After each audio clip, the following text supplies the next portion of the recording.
اور Punjab small industries کی جانب سے گھریلو صنعتوں کے فروغ کے لیے آسان شرائط پر قرض کی فراہمی کا آغاز کر دیا گیا۔ اس سلسلے میں پنجاب اسمال انڈسٹریز اور چیمبر آف کامرس ملتان کے زیر اہتمام ایک پروگرام منعقد ہوا، جس میں کمشنر ملتان ڈویژن جاوید اختر محمود اور چیمبر آف کامرس ملتان کے صدر خواجہ صلاح الدین نے 15 دستکاروں میں آسان شرائط پر قرض کے چیک تقسیم کیے۔ پروگرام میں پنجاب اسمال انڈسٹریز اور بلیو پوٹری پر تفصیلی ڈاکومنٹری بھی لانچ کی گئی۔ کمشنر نے کہا کہ پاکستان میں گھریلو صنعتوں کا مستقبل روشن ہے۔ حکومتی پالیسی کے سبب اسمال انڈسٹریز عالمی منڈیوں میں اپنا تسلط قائم کرے گی۔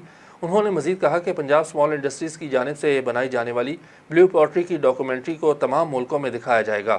ملتان ایئرپورٹ پر بلیو پوٹری اور لوکل کرافٹ کا ڈسپلے سینٹر بنایا جائے گا۔ صدر چیمبر خواجہ صلاح الدین نے کہا کہ چیمبر آف کامرس نے ہمیشہ دستکاروں کو پلیٹ فارم مہیا کیا ہے۔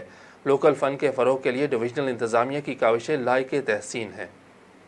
نیوز اسٹوڈیو سے فی الوقت اتنا ہی۔ کسی بھی خبر کی تفصیل جاننے کے لیے وزٹ کیجیے ہماری ویب سائٹ citynewsht.tv۔ اس کے علاوہ آپ ہمیں فیس بک، ٹویٹر اور انسٹاگرام پر بھی فالو کر سکتے ہیں۔ دیکھتے رہیے سٹی نیوز ایچ ڈی۔